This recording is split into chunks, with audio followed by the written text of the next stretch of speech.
নমস্কার, শুভ অপরাহ্ন। অনলাইন এবং অফলাইন মাধ্যমে যারা উপস্থিত আছেন তাদের সকলকে বিশ্বভারতী লেকচার সিরিজের তরফ থেকে আন্তরিক স্বাগত জানিয়ে আজকে আমরা বিশ্বভারতী লেকচার সিরিজের ৫৩তম অধিবেশনে সমাগত। এই ৫৩তম অধিবেশনে বক্তা হিসেবে আজকে আমরা পেয়েছি জেমস ম্যাডিসন ইউনিভার্সিটির associate professor doctor Joydeep Chowdhury মহাশয়কে। আমি আমাদের সঙ্গীত ভবনের ছাত্রী এবং আমাদের বিশ্ববিদ্যালয়ের উপাচার্য অধ্যাপক বিদ্যুৎ চক্রবর্তী মহাশয়কে অনুরোধ করছি আমাদের অতিথিকে বরণ করে নেওয়ার জন্য।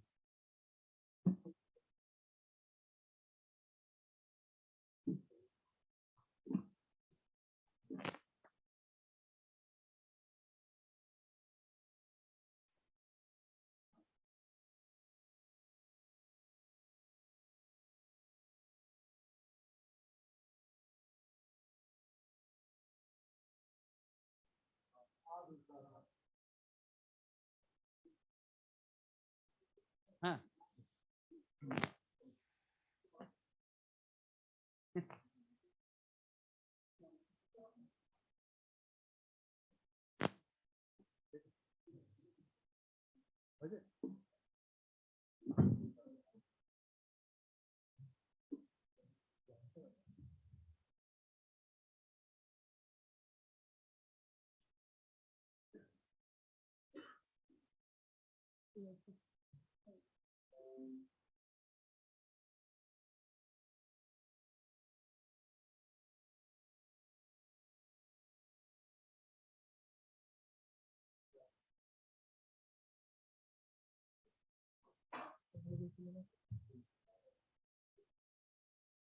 একটু খালি দাঁড়ান স্যার।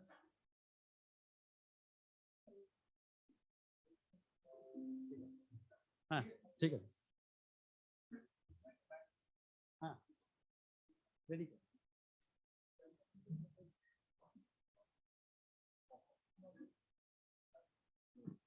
ধন্যবাদ অধ্যাপক শুভঙ্কর সরকার, আমাদের সঙ্গীত ভবনের অধ্যাপক এবং আমাদের সঙ্গীত ভবনের ছাত্রছাত্রী যারা বেদগানের মধ্যে দিয়ে আজকে আমাদের এই ৫৩তম অধিবেশনের সুরটা বেঁধে দিয়েছেন। এবং সেই সাথে আমাদের মধ্যে আজকে উপস্থিত আছেন আমাদের বিশ্ববিদ্যালয়ের উপাচার্য। আমি তাকে অনুরোধ করব এই সেশনে পৌরোহিত্য করার জন্য। এবং আমাদের বন্ধুপ্রতিম সহকর্মী অর্থনীতি বিভাগের অধ্যাপক অচিরাংশু আচার্য বাবু উপস্থিত আছেন। আমি অচিরাংশু দাকে অনুরোধ করব আজকের এই অনুষ্ঠান সঞ্চালনা করার জন্য।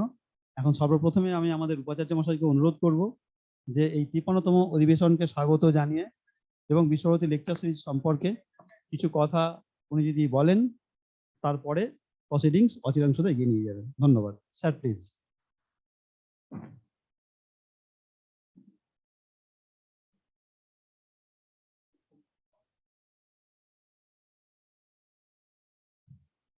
সর্বপ্রথমে সবাইকে জানাই নমস্কার।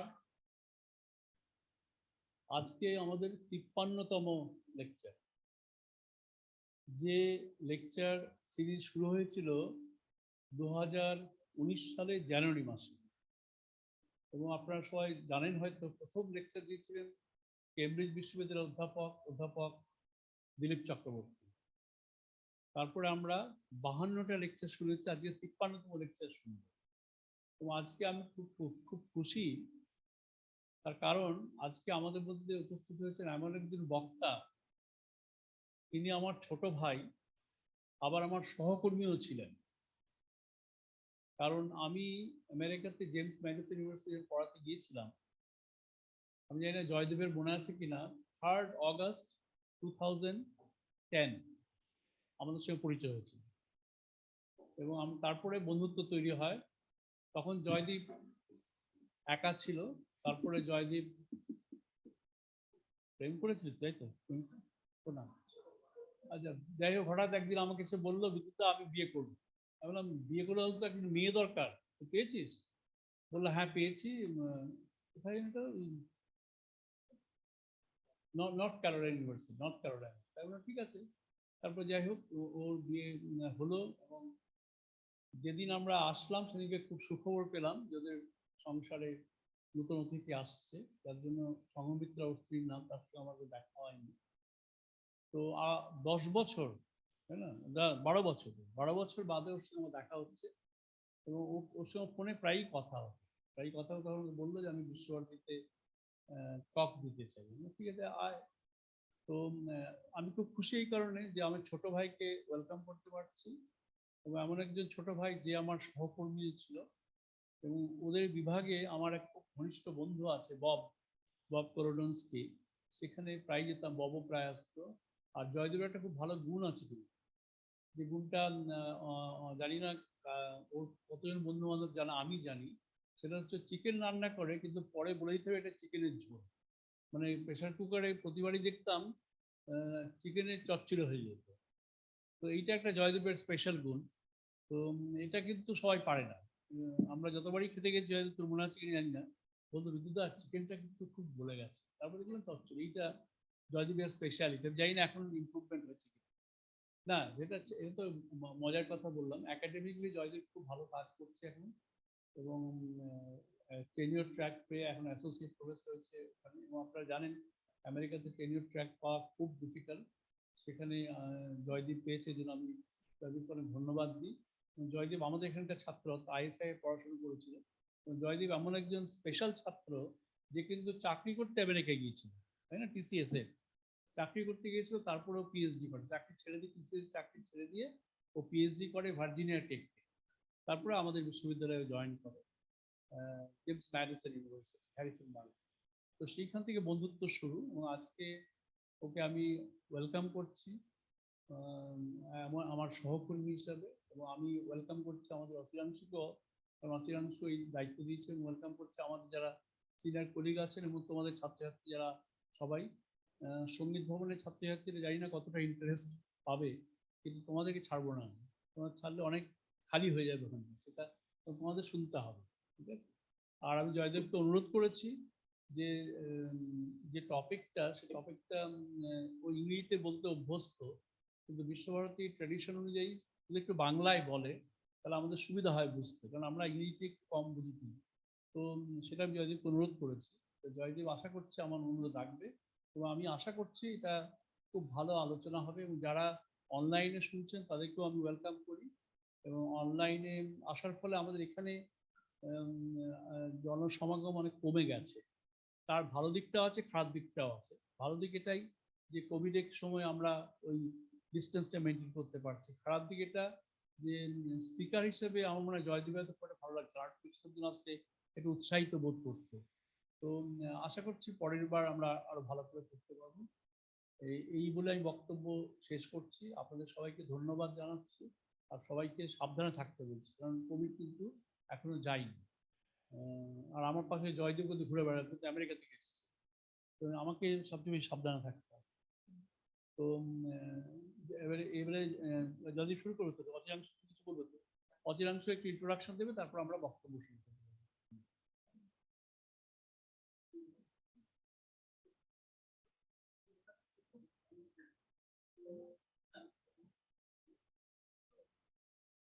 Thank you, Honorable Vice Chancellor, sir.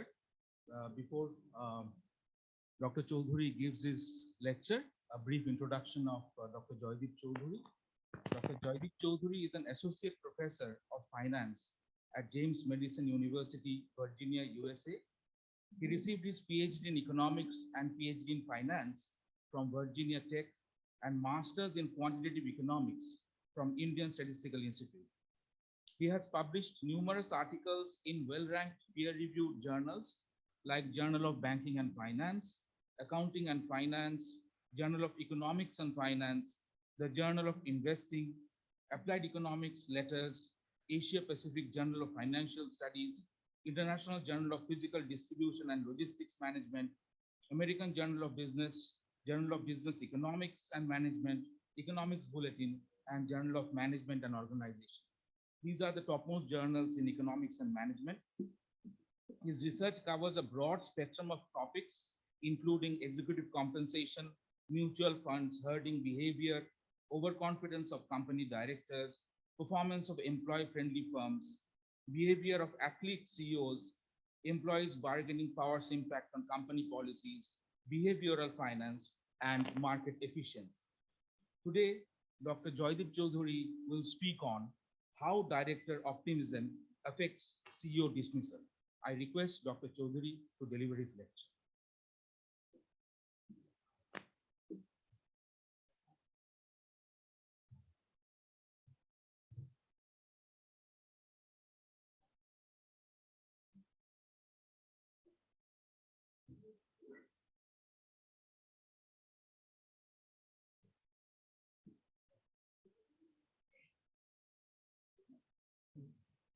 ধন্যবাদ বিদ্যুৎ দা, ধন্যবাদ ডক্টর আচারিয়া। আর আমি চেষ্টা করব বাংলা আর ইংলিশ মিশিয়ে বলতে আর কি।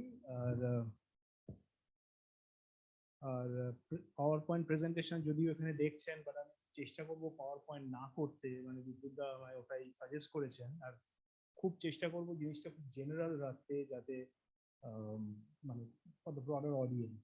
হ্যাঁ, আর আরেকটা ইনফরমেশন, এখন আমি চিকেন খুব ভালো বানাই, কারণ বিয়ে হয়ে গেছে, তো এখন বউ আগে বিয়ে করার আগে এখন দেখে নেয় যে বর রান্না করতে পারে কি পারে না, বুঝলেন না, এখন ঘোর কলি আর কি। আচ্ছা, এখন so before I the topic of the discussion is optimistic directors and CEO turnover. Okay, so এটা কাজও করছে না।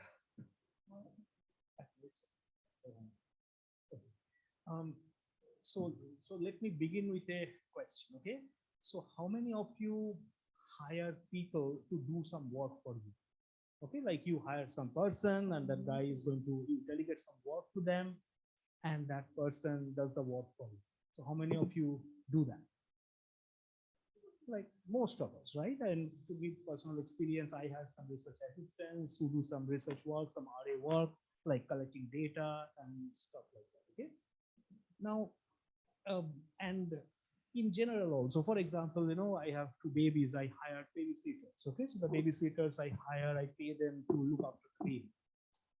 Now the problem is there is a conflict of interest. Okay, so if I'm hiring a babysitter, I'll try to keep it more general. Okay, if I try to hire a babysitter, my objective is to see that the baby is taken care of, and the babysitter's objective is to get money and maybe watch some TV serial, not watch the baby, and spend some personal time. Okay, so you may argue that okay, the babysitter loves the baby. Most of the time it doesn't happen. Okay, most of the time babysitter will try to put the baby to sleep and then do her own stuff, his or her own stuff. So there is a conflict of interest. Okay, my interest is to ensure that the babysitter works as much as possible. So if I'm hiring her for say 8 hours, she's looking after the baby for 8 hours. And the babysitter's objective is to ensure that she does the least amount of work, puts the baby to sleep, and then watches some serial or some, something else. Okay. So herein lies a conflict of interest. And the problem is, I am not there. Okay, I cannot watch what the babysitter is doing, because if I had time, then I'll be sitting the baby, I'll be babysitting myself instead of hiring a person, right? So for in academic situation, so if I'm hiring an RA, that basically means I don't have time. Okay, I'm doing other work. That's why I'm hiring somebody who is doing some RA work, collecting data. And it happened to me also. Okay, এটা আমার সাথেও হয়েছে যে আমি ধরুন একজনকে higher করেছি data collect করার জন্য, এবং আফটার 3-4 মান্থস আমি দেখেছি সেই ডেটাটা কালেকশন ঠিক হয়নি আর কি, quality of data is not good. So again, the conflict of interest, because I am paying him, I want him to do the best job, and that guy is getting paid no matter what. So he's like, you know what, I'll do a so job and not pay attention that much. This problem is called the principal agent problem. Okay, I am the principal, the person who is hiring another guy, and I'm delegating the work to that guy. That guy is called the agent. So I am the principal, I'm paying that person, and the person I'm hiring is the agent. Okay, this is called, it's a very typical economics problem. It's called a principal agent problem. Now, and this arises কারণ এখানে একটা conflict of interest হচ্ছে, আমার objective আর আমি যাকে higher করছি তার objective আলাদা। ওকে, তার জন্য এই প্রবলেমটা অ্যারাইজ করে।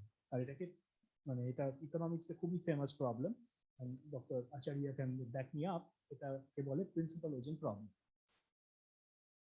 এখন এই এক্সাক্ট সেম প্রবলেমটা সব জায়গায় এক্সিস্ট করে। এটা শুধু মানে এটা ভেরি জেনারেল প্রবলেম। ওকে, এটা আপনাদের লাইফেও হচ্ছে, আমার লাইফেও হচ্ছে, কর্পোরেশনের লাইফেও একই জিনিস হয়। এখন কর্পোরেশনের যারা ওনার তারা হচ্ছে শেয়ার হোল্ডার্স। ওকে, শেয়ার হোল্ডার যারা একটা কোম্পানি, ধরুন আপনি একটা কোনো কোম্পানির শেয়ার কিনেছেন, তাহলে আপনি সেই কোম্পানির ওনার। ওকে, অ্যাটলিস্ট এ মিনিস্ট্রিয়াল ওনার। যারা সিইও, সিএফও, এক্সিকিউটিভস, তারা সেই কোম্পানির এমপ্লয়ি। এখন আপনার অবজেক্টিভ হচ্ছে, আপনার টার্গেট হচ্ছে আপনার স্টক, আপনি যে কোম্পানিটা কিনেছেন তার স্টক প্রাইসটা যাতে খুব বেড়ে যায়, তার মার্কেট ভ্যালু বাড়ে, সেটা হচ্ছে আপনার অবজেক্টিভ। তার জন্য আপনি কি করবেন, আপনি চাইবেন যে যারা সিইও, সিএফও, যারা এক্সিকিউটিভস, তারা খুব ভালোভাবে কাজ করে যাতে কোম্পানির স্টক ভ্যালু বাড়ে। সিইওর অবজেক্টিভ কিন্তু আলাদা। সিইওর অবজেক্টিভ হচ্ছে যে আমি যতটা পারবো parks, benefits, compensation, bonuses, restricted stock, I'll get those, and that's my objective. So everybody is driven by their ulterior motive. Everybody is selfish. Okay, everybody is driven by their own self-interest, and the CEO's interest is to increase his or her own perks and benefits, whereas the shareholder's interest is to increase the stock price because that guy is the shareholder. Again, there is a conflict of interest.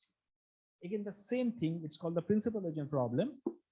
শেয়ারহোল্ডারদের interest হচ্ছে share price যাতে বাড়ে, সিইওর interest হচ্ছে যাতে ওনার on salary parks এই সব যাতে বাড়ে, এবং পার্কস যেটা সিইওরা পান দ্যাট ইজ জাস্ট অ্যামেজিং। ওকে, আমি একটা পার্সোনাল স্টোরি বলছি।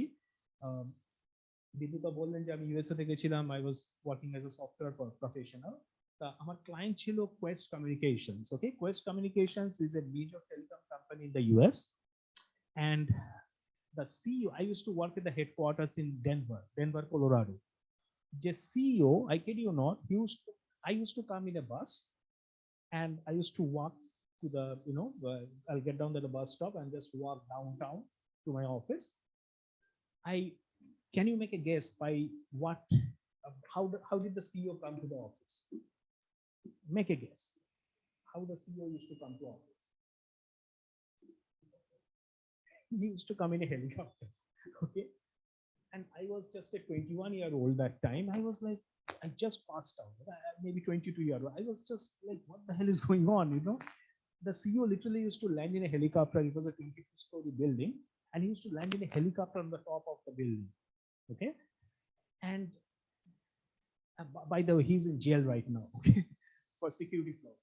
Okay, so his name is Joseph Machio. You can check him out. He was the CEO, but later he did some security fraud and he ended up in the jail. Okay, so greed, too much greed is not good. Okay, so how? I mean, the problem is the CEO can come in a car, right? But he's coming in a helicopter. That is his parts.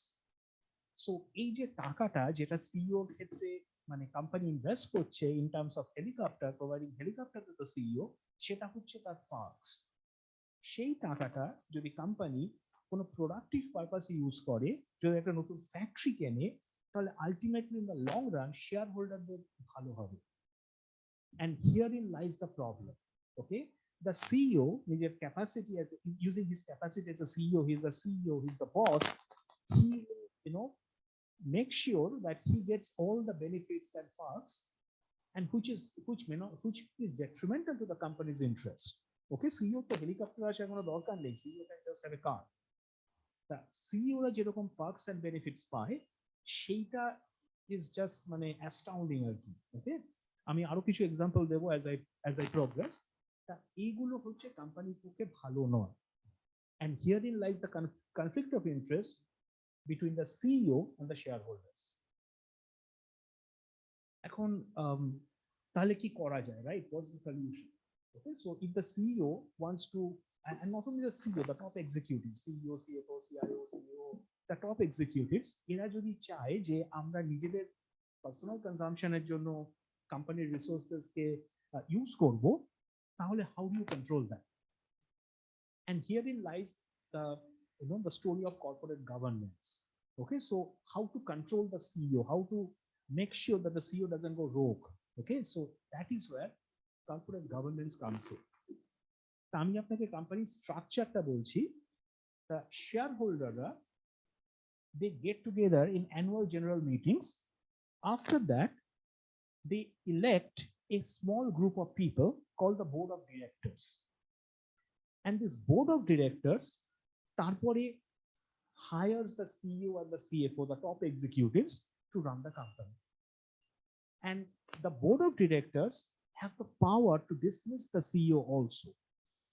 So the CEO and the top executives are accountable to the board of directors.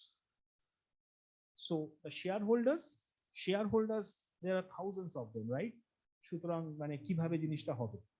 They elect a small group of people, usually 7 to 8 people, who are called the board of directors in annual general meetings. It is done annually.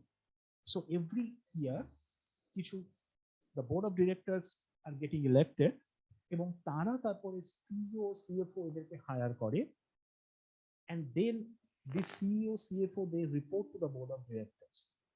R board of directors এর পাওয়ার আছে, they have the authority to dismiss the CEO if they want to. তার জন্য corporate governance এর একটা huge part হচ্ছে board of directors, because তাদের authority আছে, পাওয়ার আছে টু ডিসমিস দ্য সিইও। সেটা হচ্ছে একটা পার্ট অফ কর্পোরেট গভর্নেন্স। এটাই হচ্ছে একটা মডার্ন কর্পোরেশনের স্ট্রাকচার। ফার্স্ট হচ্ছে শেয়ার হোল্ডারদের একটা small group call board of directors.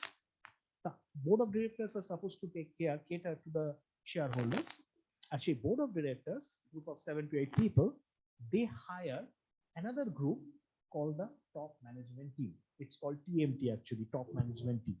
Actually, top management team, CEO, CFO, তারা তারপরে middle level management hire করে, তারপর তারা lower level management hire করে. So this is how it's structured.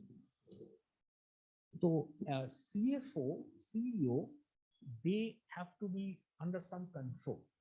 আর এই কন্ট্রোলটাকে বলে কর্পোরেট গভর্নেন্স।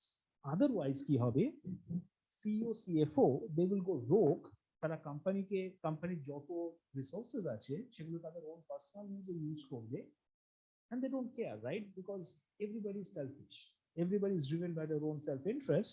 তারা দেখবে যে আমি কি পাচ্ছি, এবং তারা চেষ্টা করবে যত রিসোর্স আছে নিজের দিকে টেনে নেওয়ার, এবং কোম্পানি কি হলো আমার কি এসে যায়, এই টাইপের আর কি, আমি তো সব পেয়ে গেছি। তার জন্য we come to a situation যখন there should be some control. Okay, so that is where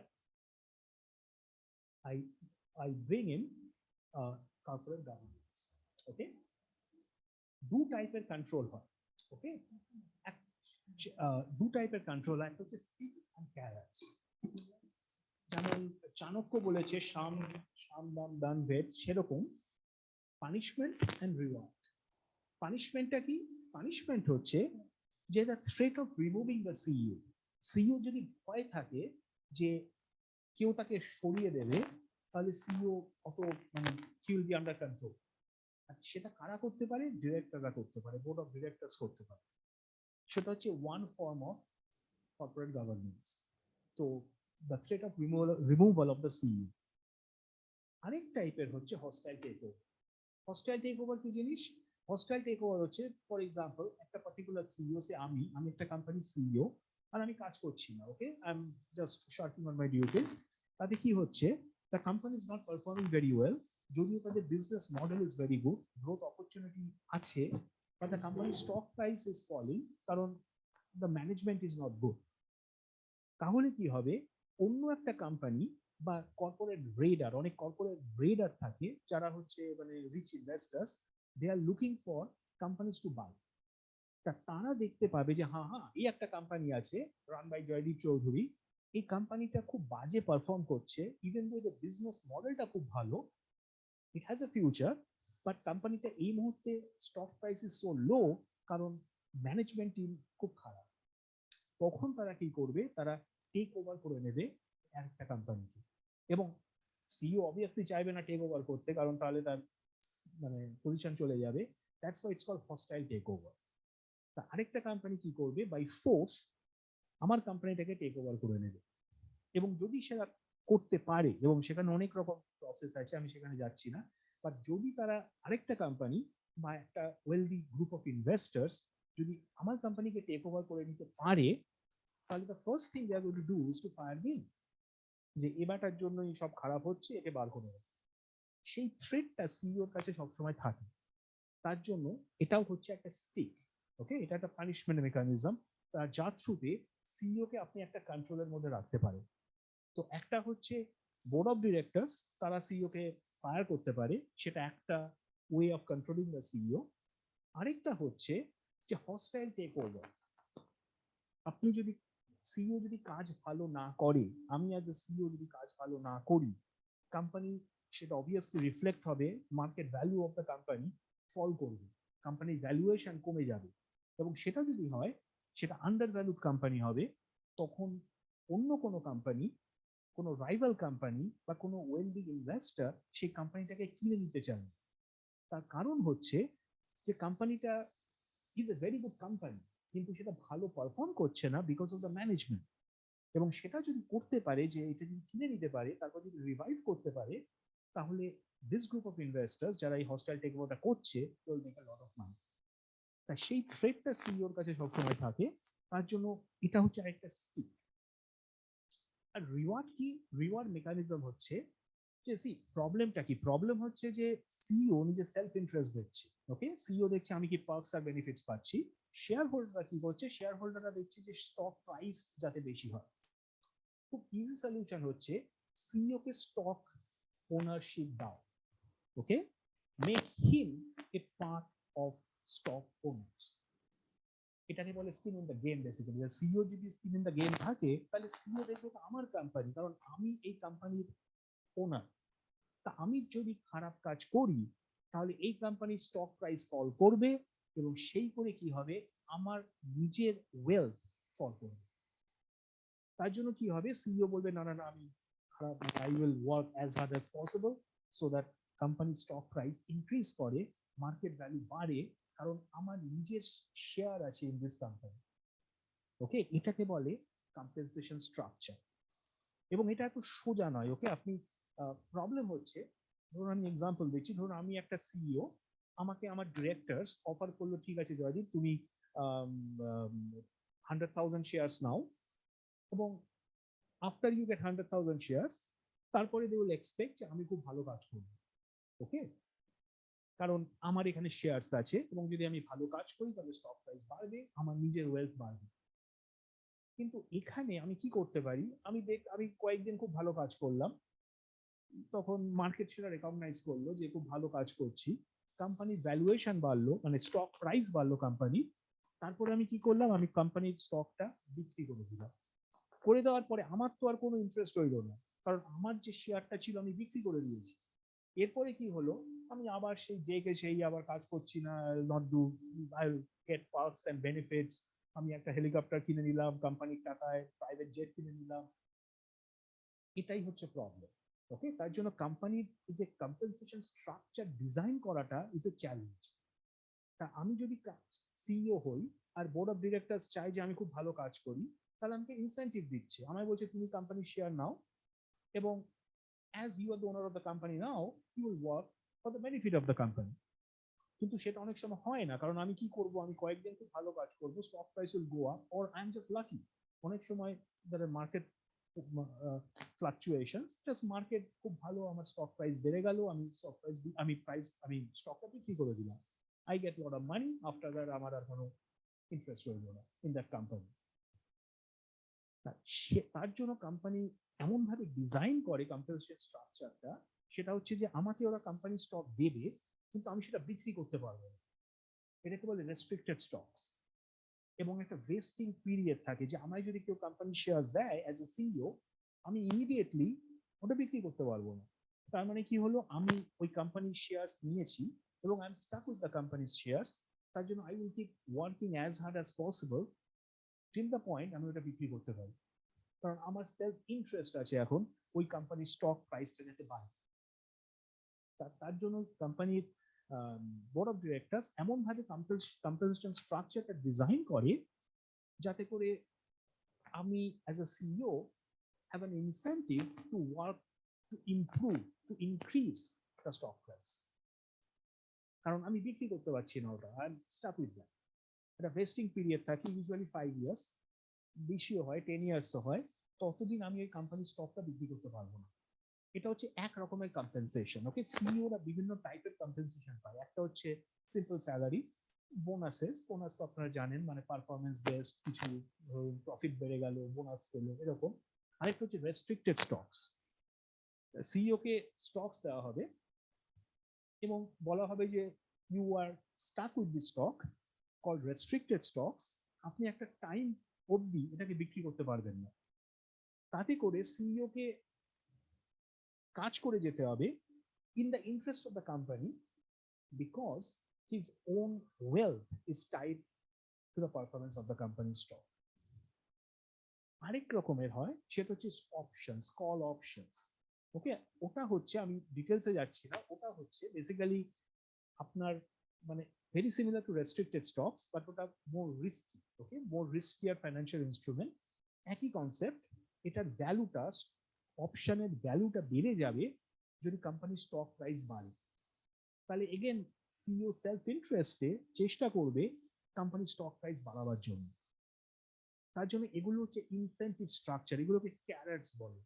তো এগুলো দিয়ে আপনি সিইও কে মোটিভেট করবেন to work hard in the interest of the company.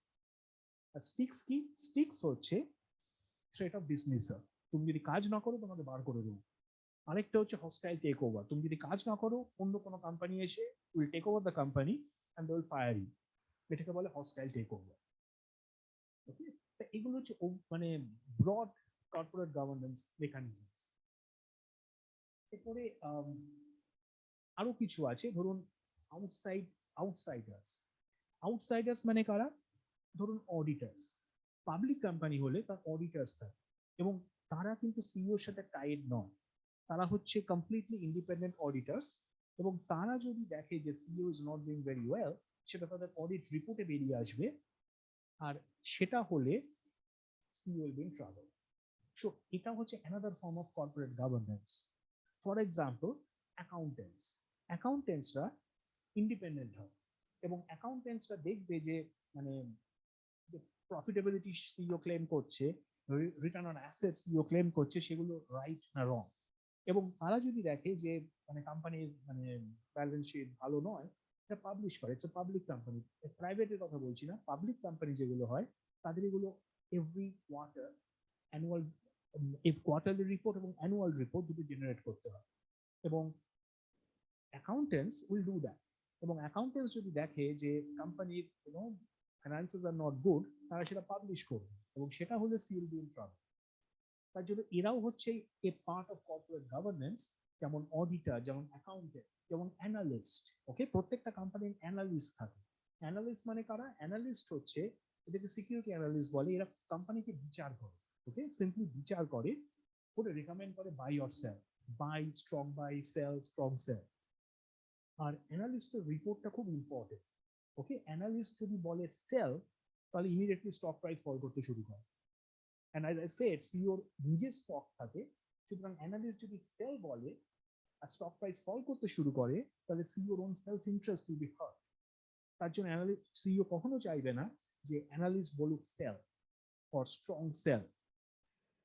Analyst basically কারা? অ্যানালিস্ট হচ্ছে কিছু মানে ফাইন্যান্সিয়াল পিপল যারা কোম্পানিকে অ্যানালাইজ করে।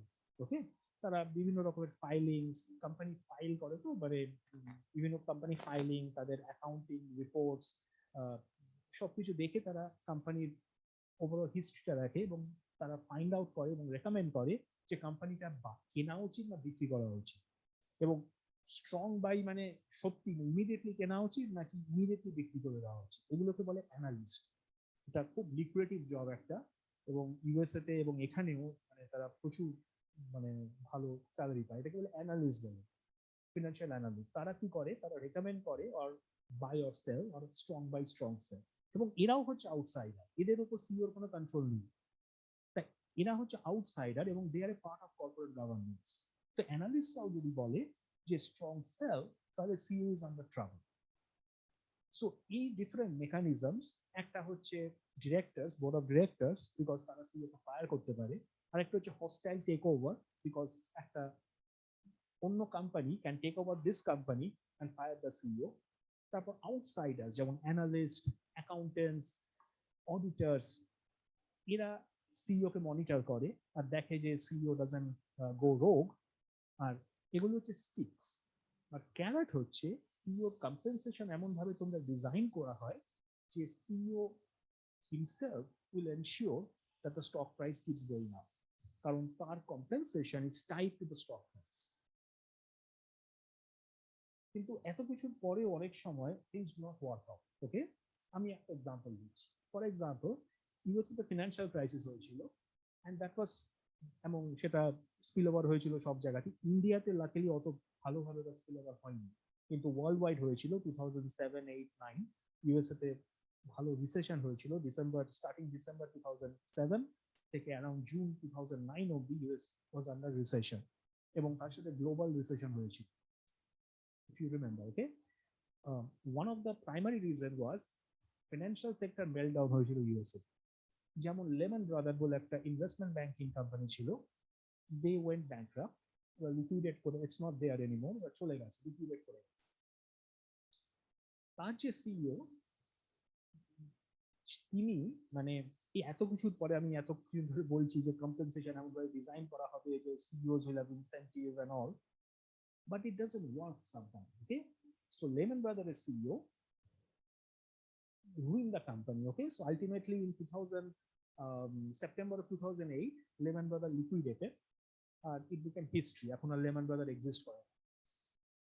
The CEO, just make a guess how much money he made from 2000 to 2008 যখন Lehman Brothers exist করা বন্ধ করে দিল। Make a guess.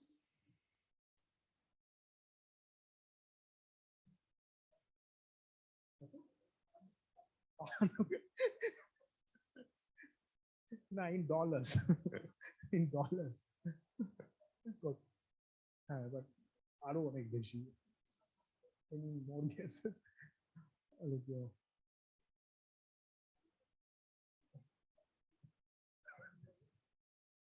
মানে তার নাম হচ্ছে রিচার্ড ফল্ড, ওকে, এবং তিনি he was the CEO of Lehman Brothers from 2000 to actually 93 to 2008, and under his watch Lehman Brothers went bankrupt and Lehman Brothers was liquidated.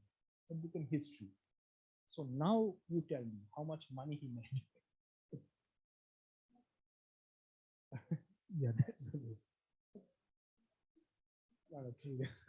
So he made, I mean, it's stunning actually. He made $480 million, $500 million, not rupees, dollars, for taking Lehman Brothers to bankruptcy and liquidation. So this shows how much compensation, how much money these guys make actually. Okay, so just stunning. এবং সেটা নিয়ে অনেক অনেক কিছু হয়েছিল, সব অনেকে আন্দোলন করতে শুরু করেছিল, অ্যাক্টিভিস্টরা তার রাস্তায় নেমে পড়েছিল, সব কিছু হয় না ultimately. Okay, he made those money and he is living a great life. Okay, so that is the amount he made. Okay, so that shows যে কর্পোরেট গভর্নেন্স আমরা বলি বটে কম্পেনসেশন ডিজাইন করতে হবে এমন ভাবে, বাট আলটিমেটলি এমন structure গুলো এমন, for example there is some concept of golden parachute. Okay, আপনি কোনো সিইও কে ফায়ার করতে পারবেন না। আপনি যদি সিইও কে ফায়ার করেন তাহলে you have to pay him a lot of money. Okay, lot of মানি।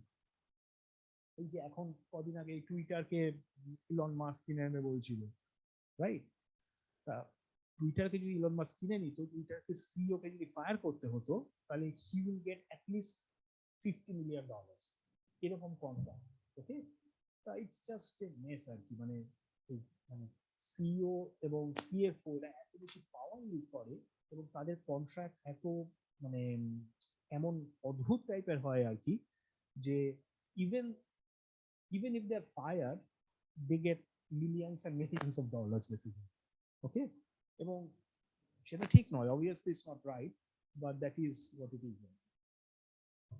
এটা হচ্ছে মানে কর্পোরেট গভর্নেন্সের প্রবলেম, কারণ how to control the CEO basically. Okay, corporate governance is basically how to control the top management. Okay, and আমি আপনাদের বিভিন্ন রকমের process বললাম through which the CEO is controlled. For example, compensation এর কথা বললাম, but it doesn't work that way. Okay, ultimately এত clauses থাকে, এত hidden clauses থাকে, যে ultimately the CEO ends up getting a lot of money even though he is fired. Okay, so এবারে now I will talk of the board of directors. Okay, কারণ directors হচ্ছে the most important form of corporate governance, কারণ CEO actually reports to the board of directors, and the only person, only group of people who can fire the CEO, which is the board of directors, not the president, not the prime minister, not the chief minister, nobody. Okay, board of directors can fire the CEO. Now, for board of directors, around 7 to 8 লোক, 7 থেকে 8 জন লোক হয়। এবং কি কি characteristic একটা board of directors কে ভালো board of directors করে? একটা হচ্ছে the directors should be outsiders. ওকে, অনেক সময় কি হয় প্রচুর কোম্পানিতে ইনসাইডার্স আর ডিরেক্টরস। ফর এক্সাম্পল, আমি হচ্ছি সিইও, আমি হচ্ছি ধরুন for example doctor Acharya is the CEO, আর I work under him and I am a board of director, I am a part of the board of director. তাহলে কি হচ্ছে, as a director I am supposed to monitor Dr. Acharya, but I work under him, so I report to Dr. Acharya, and at the same time as a director, I'm supposed to make sure that he is under check, he is under control. এটা হয় না, okay? So this is bad board of directors, okay? So আমি যে example দিচ্ছি সেগুলোই হচ্ছে the problem of corporate governance. অনেক সময় কি হয়, সিইও নিজের লোককে বসিয়ে দেয় as directors. So if I'm reporting to Dr. Acharya, I cannot be a good director because as a director, I'm supposed to monitor him. I am supposed to question him that why are you using a private jet? Why can't you just have just a car? Why are you going to Switzerland for a vacation at company's cost? আমি সেটা করতে পারবো না because I am reporting to him. So এইগুলো হচ্ছে problem. This is one problem. Okay, outside directors should be there. যদি inside একটা director হয়, আপনি যদি নিজের লোককে বসিয়ে দেন as a director, then you control everything. You as a CEO control everything. Okay? আরেকটা প্রবলেম হচ্ছে যে অনেক সময়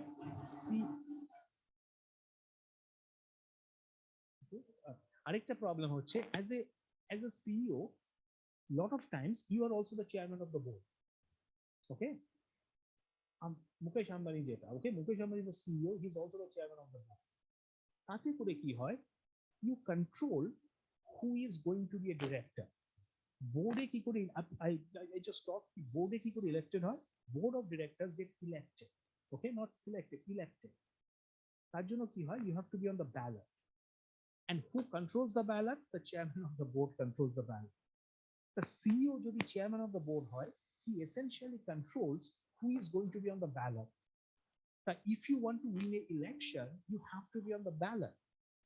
Otherwise, you can't win the election. If I am a director and say Dr. Chakraborty is the CEO, and I'm questioning him too much, okay? And he's the chairman of the board, so he decides who is going to be on the ballot. So next time when the election comes up, he will not put me in the ballot. So I will not even fight the election. If I don't fight the election, I don't obviously win the election.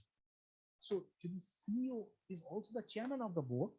তাহলে again it's bad governance. Okay, board ভালোভাবে কাজ করে না, কারণ for example Mukesh Ambani, he controls everything. Okay, there is nobody else because উনি নিজেই হচ্ছে the chairman of the board. সুতরাং ডিরেক্টর কে হবেন, ultimately he is deciding, even though it's election. Okay, the election হয়, ইলেকশনের থ্রুতে board of directors get elected, কিন্তু he as the chairman of the board decides on who will be on the ballot. তার জন্য effectively he decides who is going to be in the as the board of directors. সেটা হচ্ছে আরেকটা example of bad governance. Okay, আরেকটা example হচ্ছে it's very common, interlocking board. Interlocking board হচ্ছে যে ধরুন I am a director and I am the CEO of my company and I am the director of say Dr. Acharya's company. And then Dr. Acharya is the director of my company and I am serving as a director in his company. So he is the CEO, I am the CEO. I am a director in his company, he is the director of my company. So effectively, I am supposed to monitor him and he is supposed to monitor me. এটাকে বলে interlocking board. Okay, so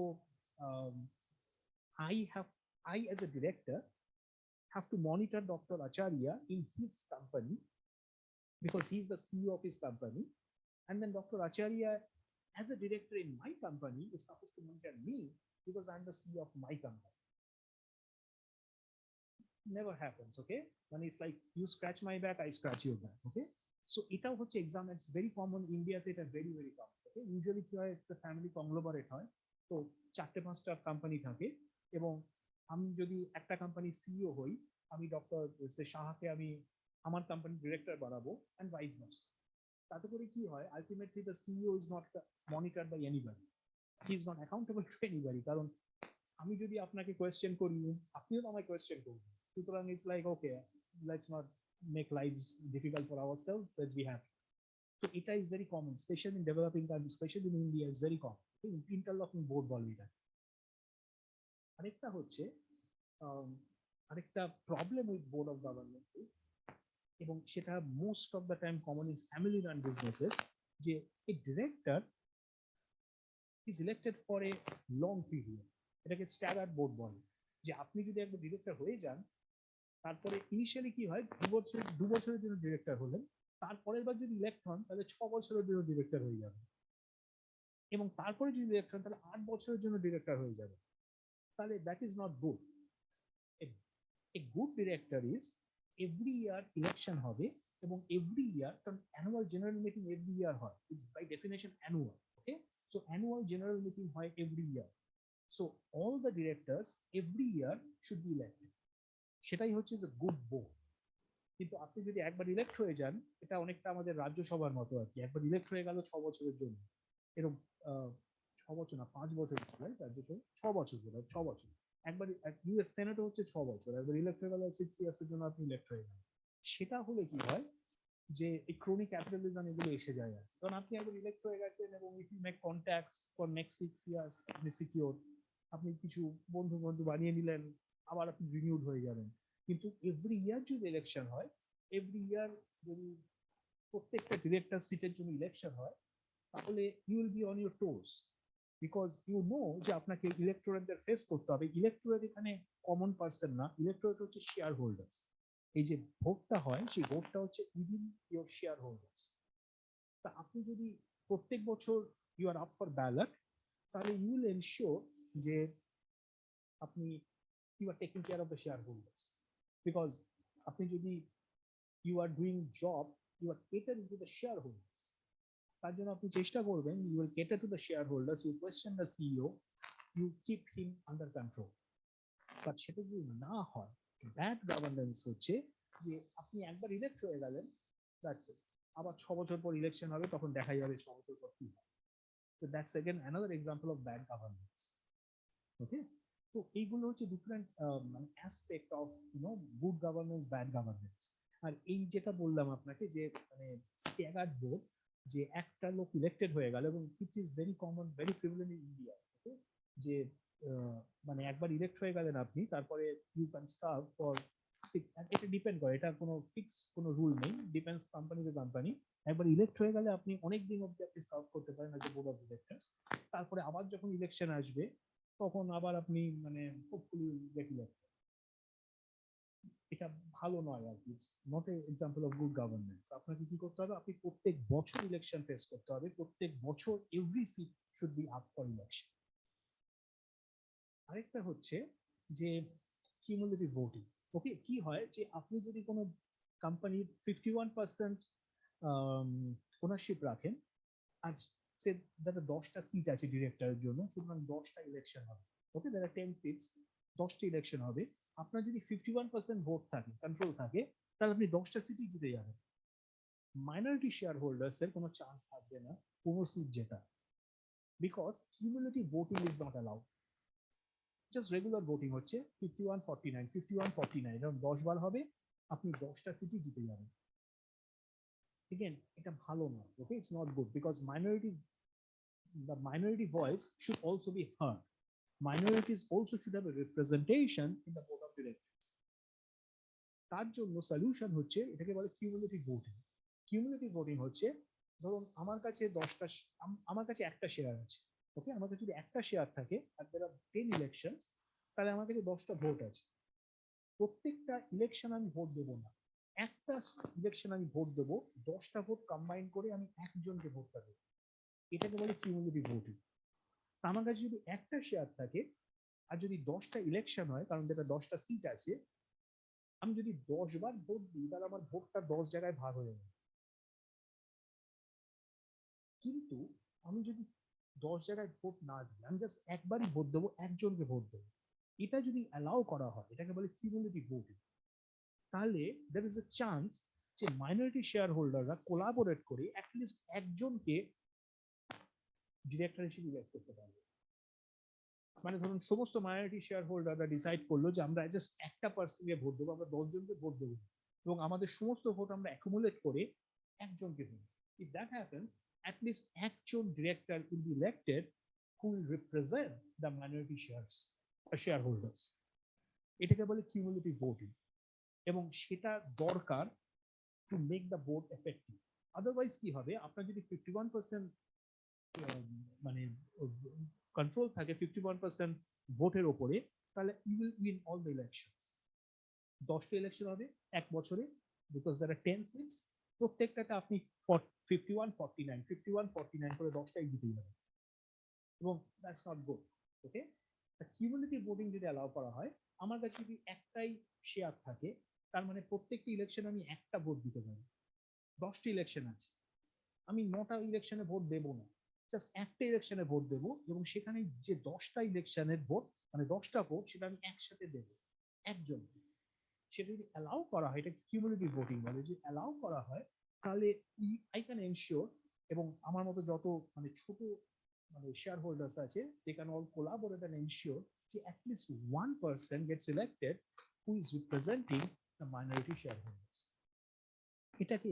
এটাকে বলে cumulative voting, এবং এটা যদি হয়, এটা হলে it's good for corporate governance, কারণ you want the minority voice also to be heard in the board of directors.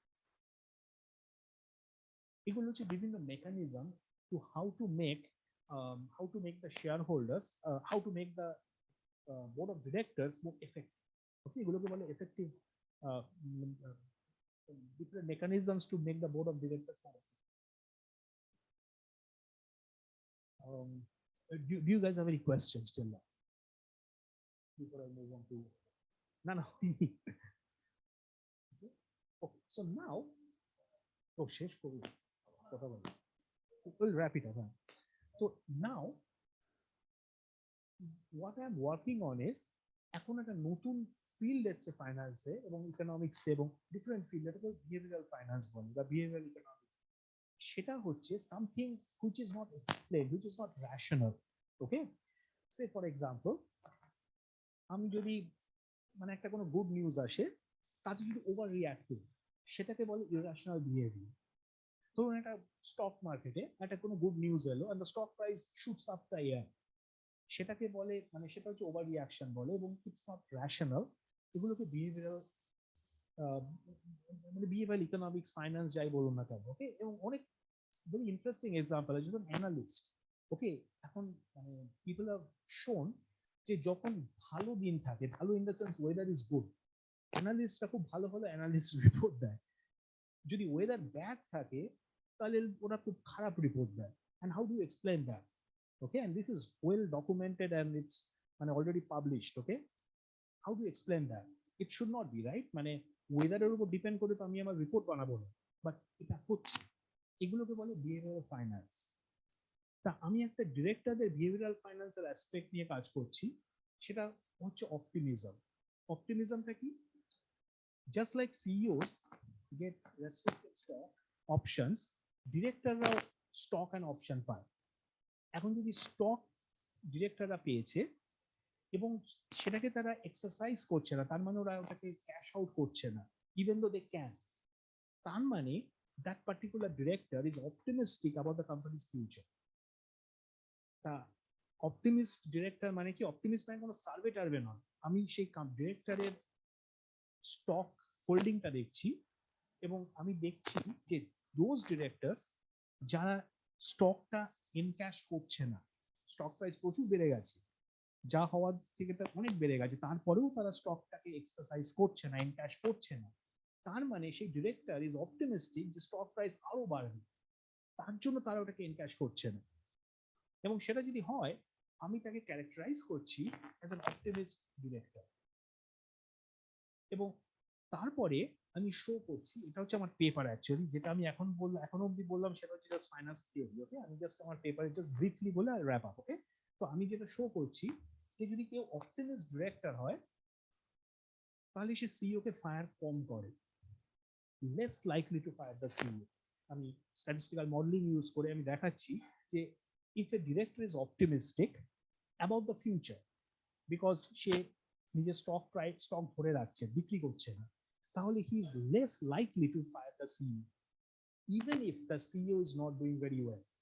তো সিইও যদি ভালো কাজ না করে, তারপরেও সে অপটিমিস্টিক ডিরেক্টর সেই সিইও কে ফায়ার করছে না, which is again contrary to corporate governance, right? কারণ আমরা কর্পোরেট গভর্নেন্সে জানি যে সিইও যদি ভালো কাজ না করে, directors have the right two fire the CEO.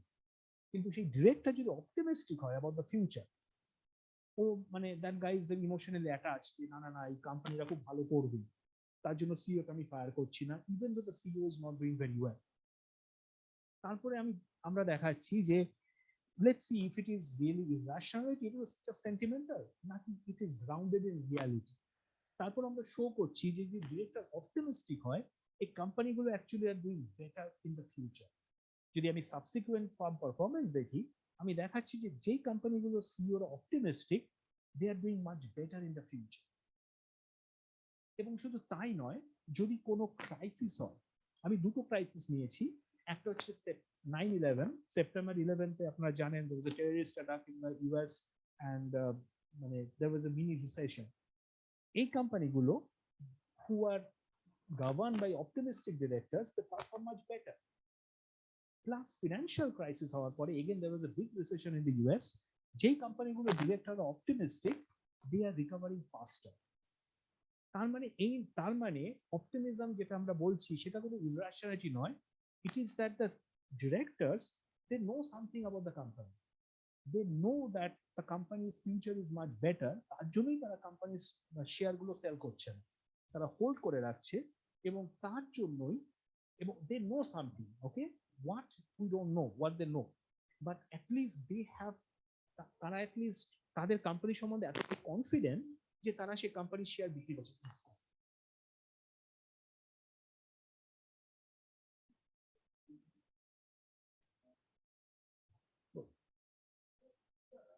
হ্যাঁ বলুন।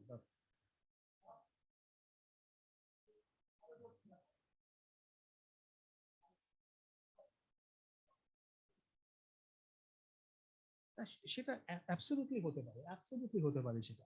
ওকে, সো সামথিং যেটা স্টক প্রাইসকে বাড়িয়ে দেবে ভবিষ্যতে, okay, absolutely it is a possible. তার জন্য সে কোম্পানির স্টক বিক্রি করছে। কিন্তু হস্টাইল টেক ওভার আমরা সেটাও দেখেছি, সেটা হচ্ছে না হস্টাইল টেক ওভার। যেই সব কোম্পানি ডিরেক্টররা অপটিমিস্টিক, সেই কোম্পানিগুলোর হস্টাইল টেক ওভার হচ্ছে না, তারা সাস্টেন করছে নিজেদেরকে এবং তারা অনেক বেটার পারফর্ম করছে কম্পেয়ার টু আদার কোম্পানিজ যেখানে ডিরেক্টর অপটিমিস্টিক নয়।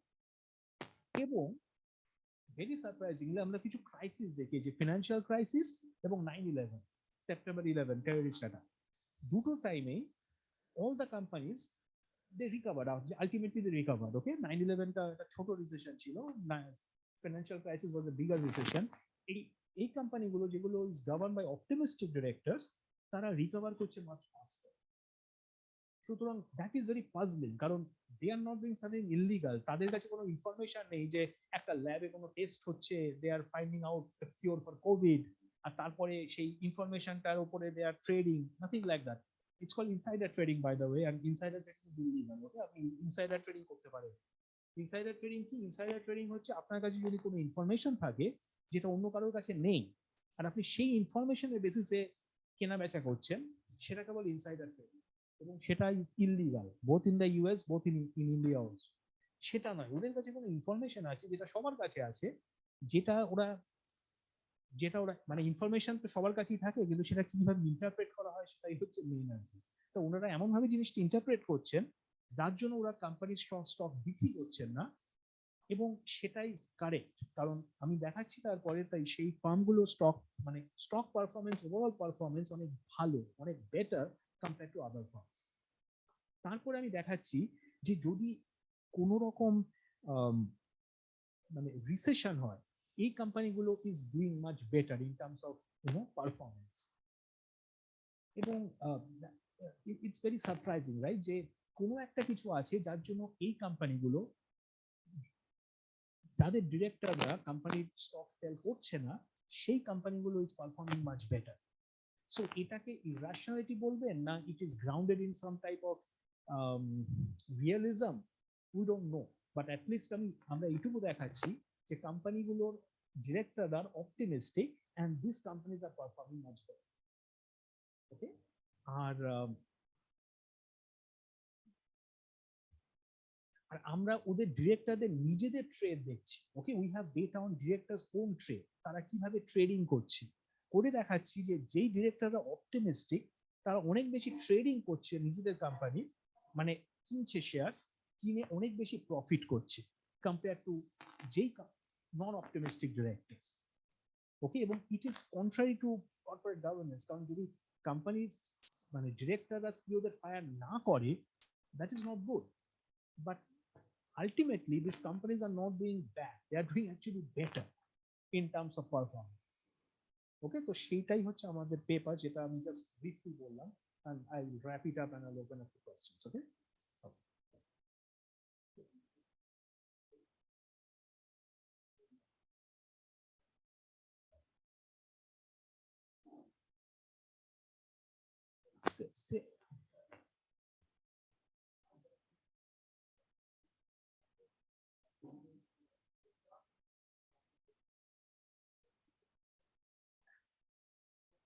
হ্যাঁ, মানে দেখুন, ডিরেক্টররা do not run the company. Okay, directors, এটা আপনি সিইও সম্বন্ধে বলতে পারেন যে CEO actually runs the company. তো সেলফ ফুলফিলিংটা can happen in terms of CEO, because the CEO has the power to run the company. Director হচ্ছে just monitoring করে, ডিরেক্টর জাস্ট সিইও কে কোয়েশ্চেন করে যে এটা তুমি কেন করছো না, কেন করছো না, ওইটুকু। তাদের আর বেশি ক্ষমতা নেই। তারপরেও তারা কোম্পানি স্টক বিক্রি করছে না, কারণ তারা দেখছে something in the company, even though company is not doing very well, তারপরেও তারা সিইও কে ফায়ার করছে না, তারা স্টক হোল্ড করে রাখছে।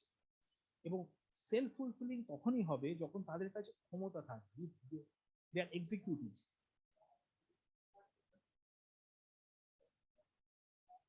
এক্স্যাক্টলি, তা সেটা দিয়ে আমরা একটা ট্রেডিং স্ট্র্যাটেজি ডিজাইন করেছি, যাতে করে আপনি দেখছেন যে আপনি ইউল মানে মানে লং মানে হচ্ছে বাই, শর্ট মানে সেল। আর আপনি সেই সব কোম্পানির শেয়ার কিনবেন যেখানে ডিরেক্টররা অপটিমিস্টিক, সিগন্যাল জেনারেট করছে, আর সেই কোম্পানির শেয়ার শর্ট মানে সেল করবেন যেগুলো সিগন্যাল জেনারেট করছে না, মানে নন অপটিমিস্টিক। এবং সেটা যদি করেন, যেই কোম্পানির ডিরেক্টররা অপটিমিস্টিক সেই কোম্পানিগুলো কেনেন, আর যারা নন অপটিমিস্টিক সেই কোম্পানিগুলো বিক্রি করেন এট দ্য সেম টাইম, তাহলে ইউল make a lot of money.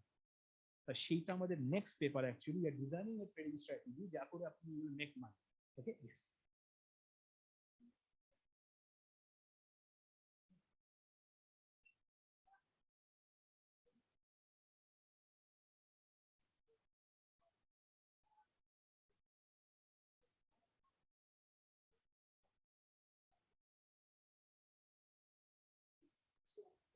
positive private information can last for 2-3 months, তার বেশি প্রাইভেট ইনফরমেশন প্রাইভেট থাকে না।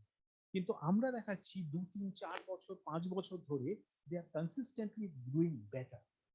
Positive, it's 100% possible. ওকে, কোনো একটা ধরুন একটা ফার্মাসি কোম্পানি, তারা কোনো ল্যাবে কিছু এক্সপেরিমেন্ট করছে ফার্মাসি রিলেটেড, সেটা সাকসেসফুল হয়েছে, nobody knows about it, they know that good news will come out soon, but সেই private inform, first of all it's illegal. Okay, আপনি সেটা করতে পারেন না, আপনি করলে আপনি জেলে যাবেন।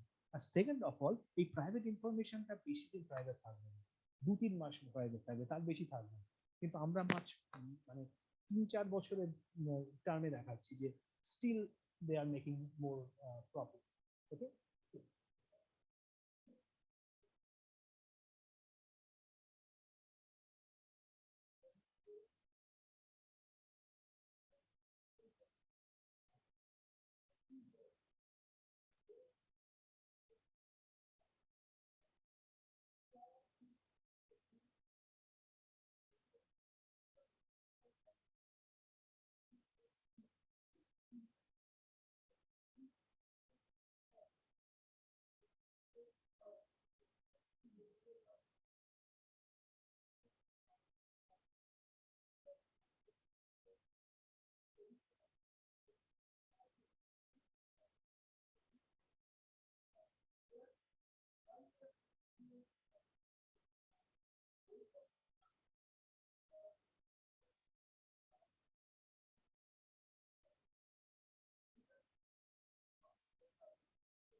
সেই রকম কোনো প্যাটার্ন আমরা খুঁজে পাইনি, কিন্তু যখন আমরা রিগ্রেশন অ্যানালিসিস করেছি, আমরা এগুলো সমস্ত অ্যাকাউন্ট ফর করেছি। সিইও, ডিরেক্টরের এজ, তাদের টেনিয়ার, তাদের এক্সপিরিয়েন্স, তাদের ইন্ডাস্ট্রিতে এক্সপিরিয়েন্স আছে কিনা, এগুলো সব আমরা অ্যাকাউন্ট করেছি।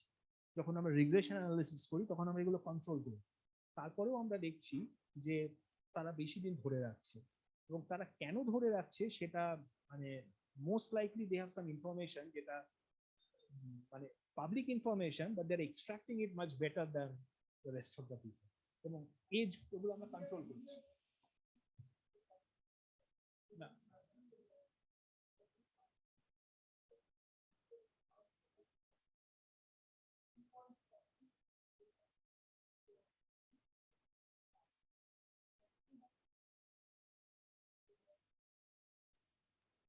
আসলে আমরা তো ইউএস ডেটা নিয়ে করেছি, ইন্ডিয়ার ক্ষেত্রে আমরা করিনি, কিন্তু মানে I don't see a reason why মানে কান্ট্রি ওয়াইড ডিফারেন্ট হবে। হ্যাঁ,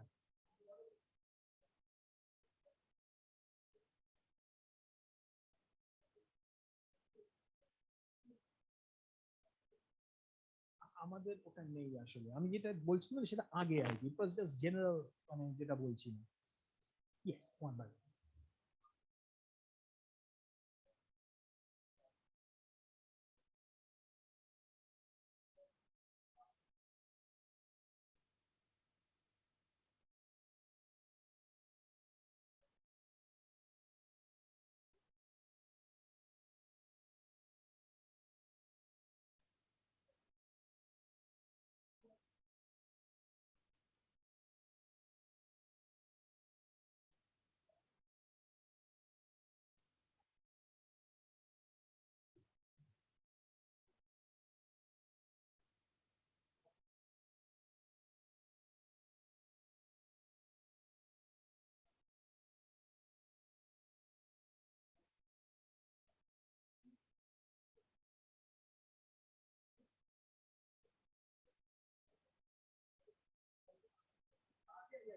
Okay, okay. I will just conclude, okay, and then we'll talk, okay? And I will tell you about that. We have some. I just wrap it up, okay? And conclusion. Okay. Then, so, yeah. হ্যাঁ মানে yeah, আপনাকে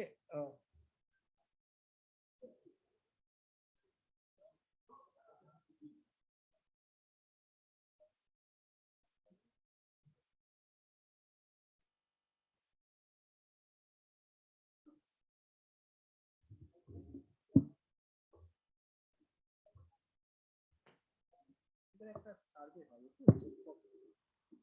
একটা survey হয় annually, best companies to work for. Okay, তাদের বিভিন্ন রকম criteria থাকে best companies to work ফরে। এবং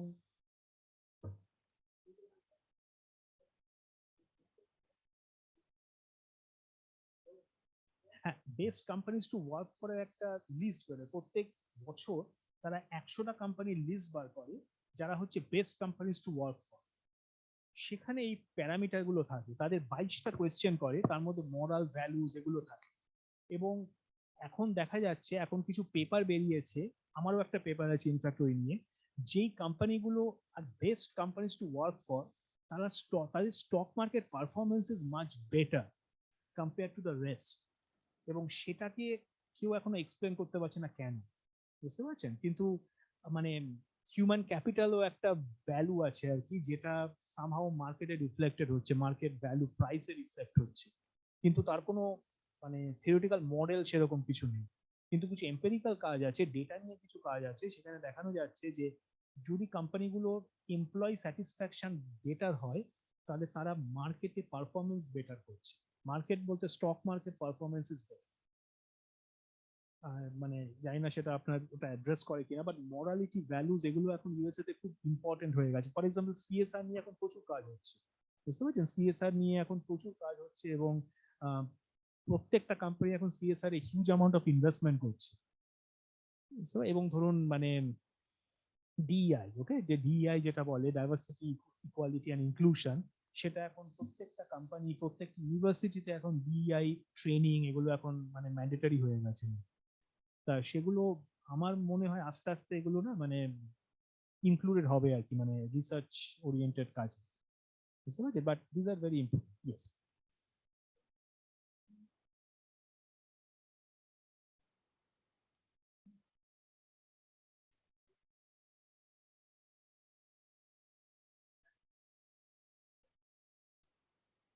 না, তার আগে সেই সময় তো একটা শক এসছে। তার আগে আমি দেখছি যে ধরুন সেপ্টেম্বর 11 তো হয়েছে 2000 সালে, আমি 99-এ দেখছি যে স্ট্যান্ডিং অ্যাট 99, সেই সময় অ্যাটলিস্ট 3 বছর কোন ডিরেক্টররা স্টকটা ধরে রেখেছে। আই মিন সরি 2001-এ হয়েছে। তা 2000 সালে আমি দেখছি যে কোন ডিরেক্টররা ওই স্টকগুলোকে ধরে রেখেছে ফর অ্যাটলিস্ট 3 ইয়ার্স, এবং তার বেসিসে করছি। বুঝতে পারছি আপনাকে আগে থেকে ওটাকে মানে ভালো করেছে এক্স্যাক্টলি। মানে 2001 থেকে 2, 1 থেকে 3, 1 থেকে 4, এই তিনটে দিয়ে আমি দেখিয়েছি যে এই কোম্পানিগুলো যেখানে ডিরেক্টররা স্টকটা ধরে রেখেছে, দে ডিড মাচ বেটার। না, তার কারণ হচ্ছে এগুলো হচ্ছে অপশনস, ওকে, কল অপশনস। তা এগুলো হচ্ছে খুব রিস্কি ইনস্ট্রুমেন্ট। আপনি যদি ধরেন মানে আহ, দেখুন একটা বেসিক্যালি একটা কাট অফ থাকে, সেটাকে বলে স্ট্রাইক প্রাইস, ওকে। সেই কাট অফের তলায় যদি আপনার প্রাইসটা ফল করে যায়, আপনি কিছুই পাবেন না, জিরো পাবেন। তার জন্য এগুলোকে খুব রিস্কি ইনস্ট্রুমেন্ট বলে। তা যদি স্টক প্রাইস জাস্ট হয়, ওটা উঠছে নামছে, ধরুন 100 টাকা ছিল 90 টাকা হলো, আপনি স্টিল 90 টাকা পাবেন। কিন্তু ওরা যেটা পায় সেটাকে বলে স্টক অপশনস। অপশনস হচ্ছে একটা কাট অফ থাকে, ধরুন 100 হচ্ছে কাট অফ, 100-র উপরে যাই হবে সেটা আপনি পাবেন, 100 তলায় চলে গেলে আপনি শূন্য পাবেন। তার জন্য ইটস ভেরি রিস্কি। তার জন্য এটা কেউ ধরে রাখেন, এটা অ্যাজ সুন অ্যাজ পসিবল যখনই পয়সা আসবে সেল করে দেয়। তারপরেও যখন তারা ধরে রাখছেন, তার মানে they are very very confident, they are very মানে অপটিমিস্ট যে এটা প্রাইসটা বাড়বে। এগুলো না জাস্ট স্টক প্রাইস না, এটা হচ্ছে স্টক অপশন, তার একটা কাট অফ থাকে, তার তলায় চলে গেলে you get zero. If it is above, তাহলে আপনি মানে যতটা ডিফারেন্স হচ্ছে বিটুইন স্টক প্রাইস আর ওই কাট অফ, সেইটা আপনি পাবেন। তার জন্য এটা খুব রিস্কি হয়, কিন্তু এগুলো প্রচন্ড প্রফিটেবল। আপনি এখনো মানে এখানে ইন্ডিয়াতেও বা যে কোনো জায়গাতে আপনি স্টক অপশন নিয়ে কেনা বেচা করতে পারেন, কিন্তু ইটস ভেরি রিস্কি। কারণ অপশনে আপনি প্রচুর টাকা রোজগার করতে পারবেন, অ্যাট দ্য সেম টাইম আপনি পথে বসে যেতে পারেন। I know A guy actually back in the US, যে প্রচুর টাকার অপশন ট্রেডিং করে এখন প্রচুর হয়ে গেছে। বুঝতে পেরেছেন? স্টক যদি করেন আপনি প্রচুর হবেন না, কারণ ধরুন প্রাইসটা কত হবে, 90-80 হবে, আপনি 80 টাকা অ্যাটলিস্ট পাবেন, অপশন হলে আপনি শূন্য পাবেন। তার জন্য হচ্ছে এটা ভীষণ রিস্কি। তার জন্য তারা যদি হোল্ড করে রাখে, তার মানে দে আর টেকিং চান্সেস, তার মানে তাদের কিছু তো আছে, তার জন্য তারা টেকিং চান্সেস।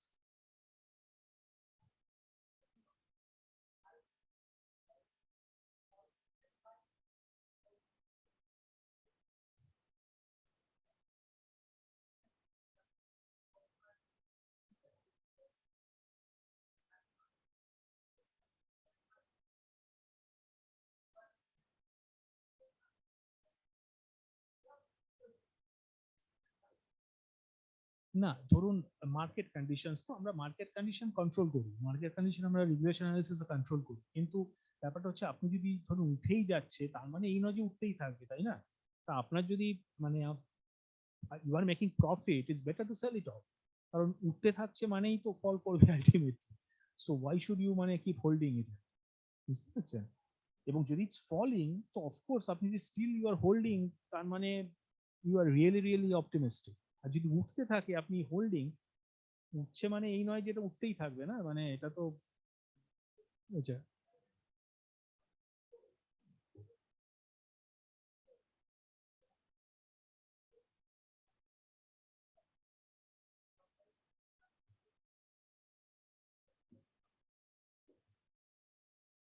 না না সেটা না, ধরুন আপনি যে মানে বেসিক্যালি মানে আমরা যে অ্যানালিসিস গুলো করি না, সেখানে আমরা মার্কেট কন্ডিশনটাকে কন্ট্রোল করি। মার্কেট কন্ডিশন কন্ট্রোল করি, আমরা টাইম কন্ট্রোল করি, যে মানে টাইম টাইম ফিক্সড এফেক্ট এগুলো ঢোকাই আর কি। তার জন্য ওই মানে মানে কি বলে ট্রেন্ড যেটা, সেটা আমাদের কন্ট্রোল করি, তারপরে আমরা অ্যানালিসিসটা করি আর কি। বুঝছেন?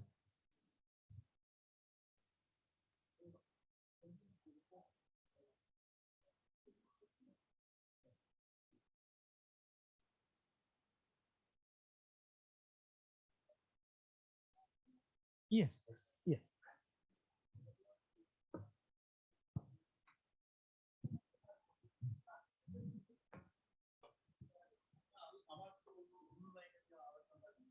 আচ্ছা আচ্ছা আচ্ছা।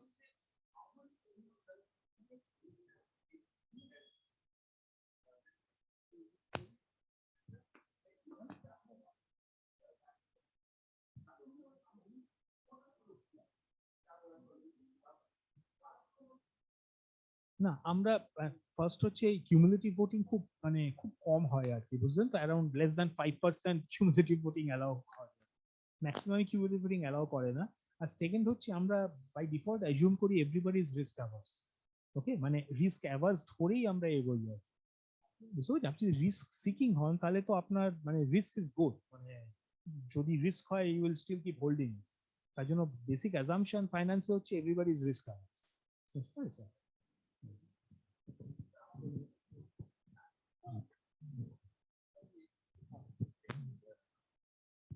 জয়দীপ, যে প্রশ্নগুলো এলো এবং আলোচনাটা সবটাই খুব টেকনিক্যাল এবং মেকানিক। কারণটা হচ্ছে ইকোনমিক্স এর ছাত্র নই, আমি পলিটিক্যাল সায়েন্সের ছাত্র, ইতিহাসের ছাত্র।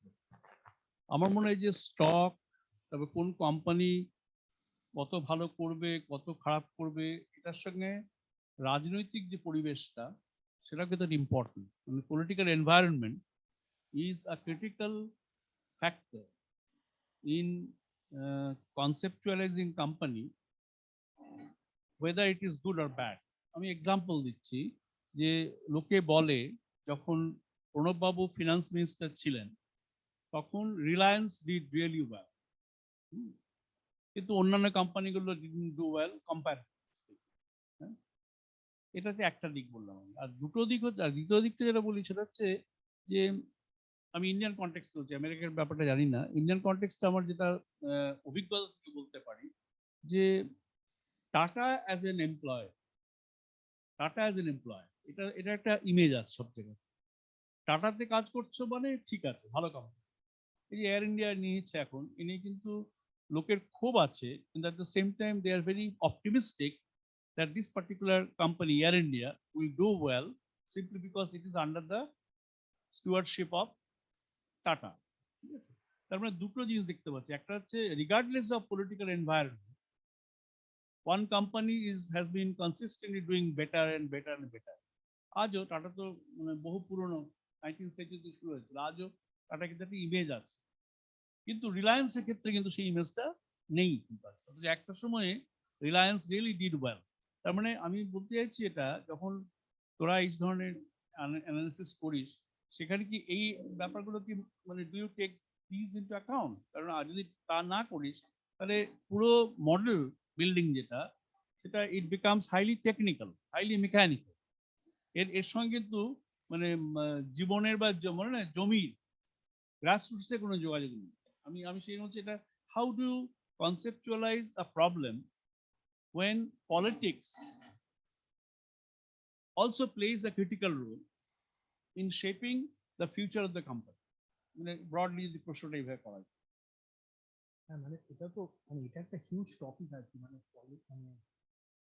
পলিটিক্স এবং ইকোনমি, এটা একটা হিউজ টপিক, বুঝলেন তো। আর there are lot of literature on this, doctor Acharya can back me up, যে দেখা যায় যে ধরুন কি বলবো, ফাইন্যান্স রিলেটেড বহু দেখা গেছে যে ধরুন আপনি কত ডোনেশন দিচ্ছেন, এটা যে ইন্ডিয়াতে আছে তা কিন্তু নয়, সারা পৃথিবীতেই একই জিনিস, যে আপনি কত ডোনেশন দিচ্ছেন তার সাথে আপনি কত তাড়াতাড়ি পেটেন্ট পাচ্ছেন তার ডাইরেক্ট কোরিলেশন আছে।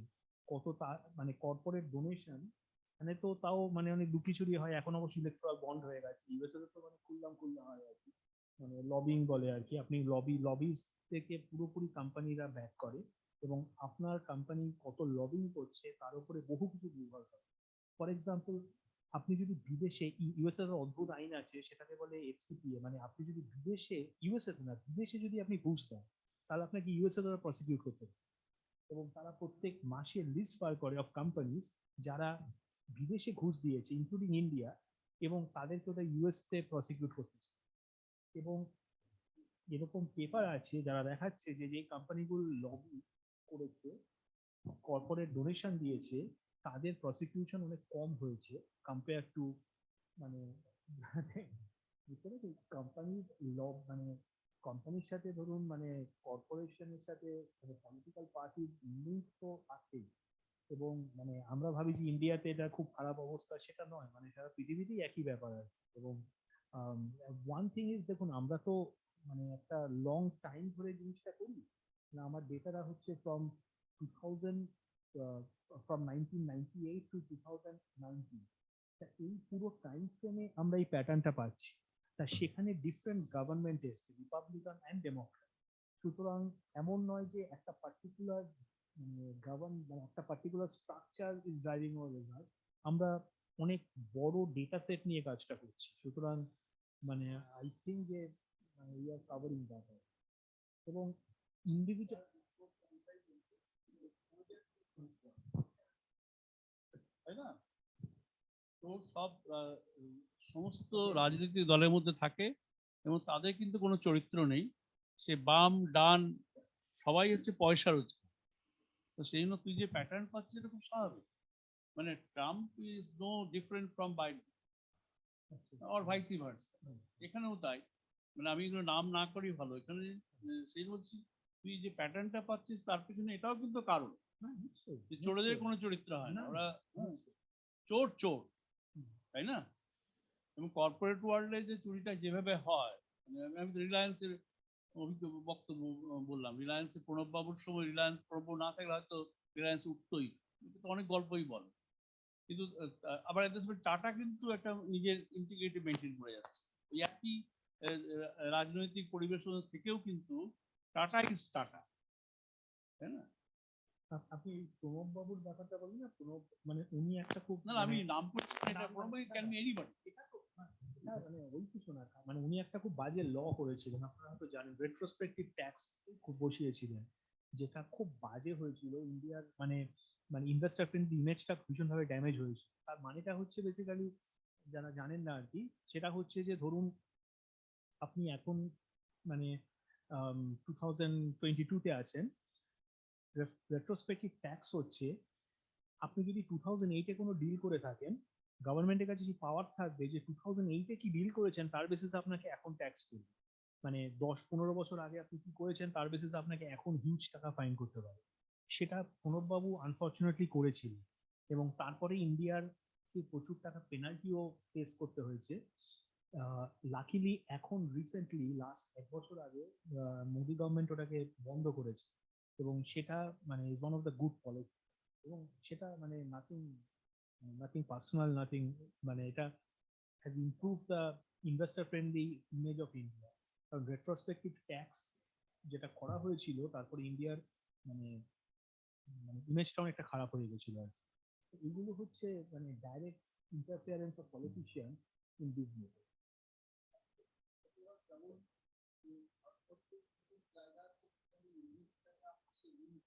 হ্যাঁ, আমি বলছি ওয়েস্ট বেঙ্গল যাবো, ওয়েস্ট বেঙ্গলের flight of capital, but influx of ক্যাপিটালটা হয় না। কিন্তু মহারাষ্ট্র, গুজরাট, তো তার মানে political environment is very critical. এটা আমি that's the point I am trying to make. সেখানে তোদের এই আলোচনাগুলোর মধ্যে আমার মনে হচ্ছে কোথায় যেন প্রাণ নেই, প্রাণহীন। না, এটা আমি আমার আমার দিক থেকে আলোচনা করছি। প্রাণহীন এই কারণেই, কারণ আমি তো এর সাথে জমি দেখতে পাচ্ছি না, গ্রাসরুটসে কোনো সম্পর্ক দেখতে পাচ্ছি না। ঠিক আছে, ঘরে বসে টেবিল চেয়ারের মধ্যে বসে কম্পিউটার থেকে ডেটা করে তুই 10 বছর 40 বছরের পর, কিন্তু সেখানে এই পলিটিক্সের ব্যাপারটাও কিন্তু আমার মনে হয়, আমি জানি না এটা তোদের ডিসিপ্লিন হয়তো আসে কিনা, আমার তো মনে হয় এটা কিন্তু একটা ইম্পর্টেন্ট ফ্যাক্টর আমার মনে হয়। হ্যাঁ, আর ইউএসএ তো আছেই তো, ট্রাম্প প্রেসিডেন্ট আর আগের প্রেসিডেন্ট মধ্যে অনেক পার্থক্য আমরা দেখি, তাই না? এটা এটা আমার মনে হচ্ছে। হ্যাঁ, মানে মানে জেনারেলি আর কি, মানে যখন ধরুন মানে চেঞ্জ হয় আর কি, গভর্নমেন্ট চেঞ্জ হয়, তখন মানে মানে কিছু কোম্পানি পারসিভ হয় প্রো রিপাবলিকান, কিছু কোম্পানি পারসিভ হয় প্রো ডেমোক্র্যাট। এবং পেপার শো করে যে যখন মানে ডেমোক্র্যাট আসছে, তখন প্রো ডেমোক্র্যাট যে কোম্পানি তাদের মার্কেট প্রাইস বাড়তে শুরু করে, which obviously shows that there is some collusion আর কি, যার জন্যই মার্কেট প্রাইস বাড়ছে। আবার যদি রিপাবলিকান আসে এবং প্রো রিপাবলিকান কিছু, এটা মানে is very easy to understand, কারণ আপনি কাকে ডোনেট করছেন সেটা ইজ গিভেন। সুতরাং আপনি প্রো রিপাবলিকান না প্রো ডেমোক্র্যাট সেটা জানা যায়। তা ধরুন ট্রাম্প আসছে, তখন প্রো রিপাবলিকান মার্কেট ভ্যালু গুলো বাড়তে শুরু করে। সো ইভেন নট জাস্ট বাড়তে শুরু করে, সুতরাং সেটা অবভিয়াসলি অ্যান্টিসিপেশনে ভালো হবে।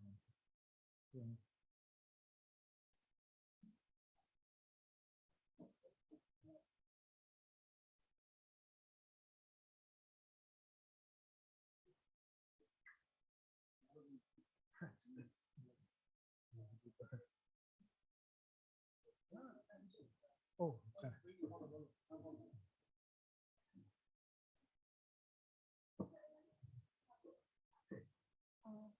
ভুল কেন হবে বুঝতে পারছি, পড়াচ্ছি বুঝতে হবে। শোনা যাচ্ছে না?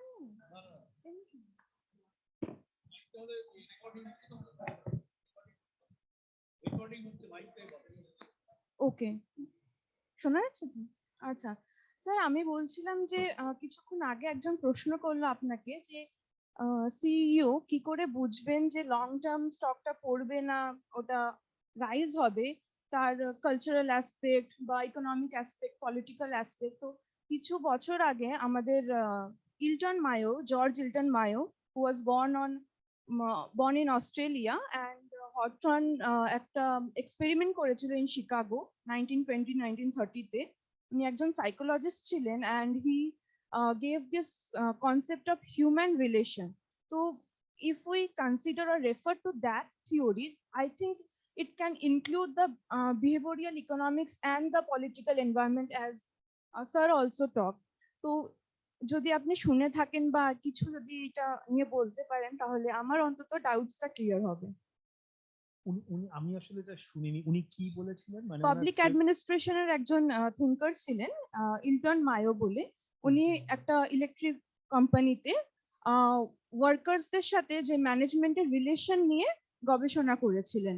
তো ওখানে উনি হিউম্যান রিলেশন একটা থিওরি দিয়েছিলেন, যেটা কি সোশিয়াল অ্যান্ড ইকোনমিক নিডস এর উপর, not short term incentive, but আমরা কিভাবে ওনার মানে এমপ্লয়িজদের কেয়ার রাখলে, মিনস দ্য হিউম্যান রিলেশন, যেটা কিনা আমার মনে হয় যে অনেকটা কাছাকাছি বিহেভিয়ারাল ইকোনমিক্স এর সাথে। তো উনি কি এটা পলিটিক্যাল সায়েন্স একটা এনভায়রনমেন্টেরও ক্যাপচার করেছিলেন।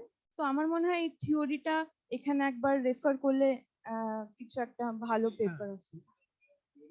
একটা বড় কন্ডিশন ছিল যে লাইফ কমানো বাড়ানো।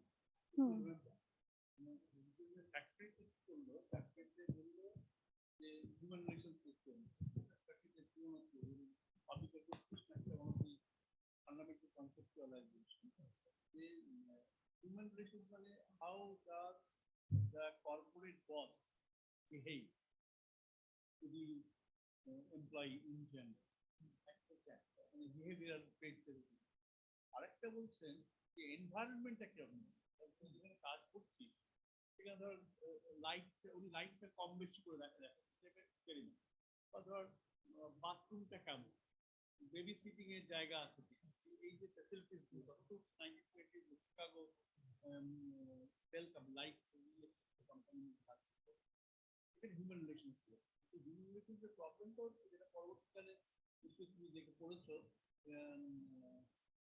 মহিলা নাম মহিলা কাজ করেছে হিউম্যান রিলেশনস এর উপরে। হ্যাঁ, মহিলা কি নাম, মহিলা নোবেল প্রাইজ পেয়েছিলেন। হ্যাঁ, অষ্টমের উনি তাকে পরে কারেকশন করে বললেন যে হিউম্যান রিলেশনসটাও ডিপেন্ড করে অন হিউম্যান রিলেশনস আউটসাইড, মানে how will see you behave. Suppose বাড়িতে ঝগড়া হয়ে গেছে, তো তার বিহেভিয়ার প্যাটার্ন চেঞ্জ হবে, বা ধর ব্রেকফাস্টের সময় ব্রেক খুলে গেছে, নিজেও বলছি যে বিহেভিয়ারাল ইম্প্যাক্ট হচ্ছে, বা রাস্তায় অ্যাক্সিডেন্ট হচ্ছে বা লেট করেছে, এগুলো খুব ইম্পর্টেন্ট। হিউম্যান রিলেশনস একটা সাবজেক্টিভ ব্যাপার, যেটাকে সেভাবে কোয়ান্টিফাই করা যায়। হ্যাঁ, এবং লাইটটা সে সময় ছিল, এখন তো লাইট সত্ত্বেও তো লোকে কাজ করে, তাই না? পয়সা দিয়েও কাজ, পয়সা দিয়ে লোকে কাজ করে। হচ্ছে হিউম্যান রিলেশনস এর অনেক লিমিটেশন থাকে। তারপরে অস্ট্রাম,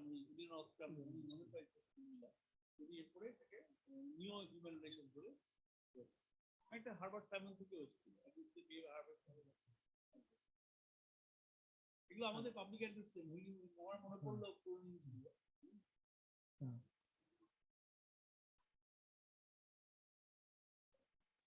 হ্যাঁ হ্যাঁ ডেফিনেটলি এটা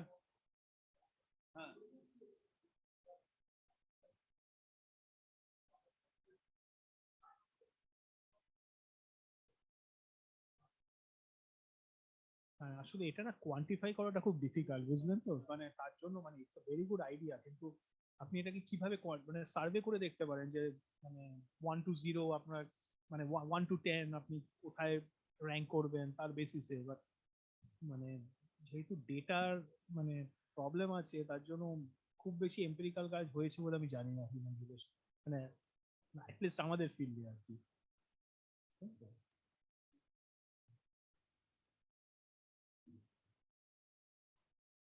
ও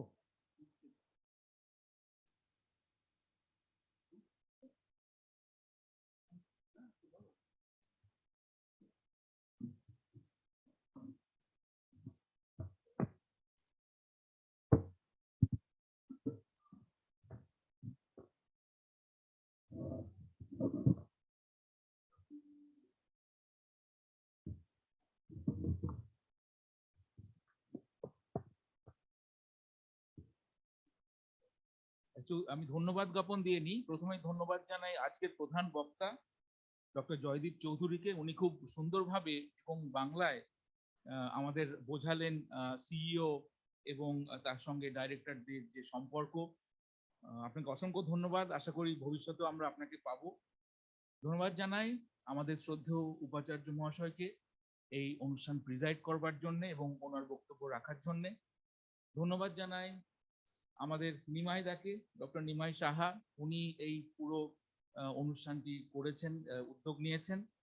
এবং ধন্যবাদ জানাই এই এখানকার লাইব্রেরি স্টাফ এবং যারা এই অনুষ্ঠানের উদ্যোক্তা অ্যাডমিনিস্ট্রেশনের তাদেরকে। আর ধন্যবাদ জানাই আপনাদের সকলকে যারা এখানে এসেছেন এবং যারা অনলাইনে এই অনুষ্ঠান দেখেছেন। আপনাদের সকলকে ধন্যবাদ। এই অনুষ্ঠান এখানেই শেষ হলো। নমস্কার। সরি, ধন্যবাদ জানাই সঙ্গীত ভবন এবং কম্পিউটার সেন্টারকে, মিস করে গেছি তাদের অবদানের জন্য। আপনাদের সকলকে ধন্যবাদ। হ্যাঁ গৌরব বাবু, আপনাকে এবং আপনাদের টিম মেম্বারদের সকলকে অসংখ্য ধন্যবাদ। আর ছাত্রছাত্রীদের অসংখ্য ধন্যবাদ, আপনারা এসছেন অনলাইনে অফলাইনে, যারা এসছেন তাদের সকলকে ধন্যবাদ পার্টিসিপেট করার জন্য। আশা করি এইভাবেই আমরা আপনাদের সকলকে ভবিষ্যতে এই লেকচার সিরিজে পাবো। ধন্যবাদ।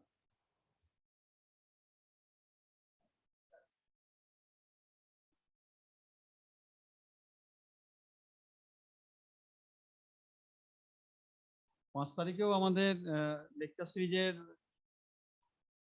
ব্যানারেই হোক, বিশ্ববিদ্যালয়ের ব্যানারেই হোক, আবার একটা আমাদের আলোচনা সভা থাকবে।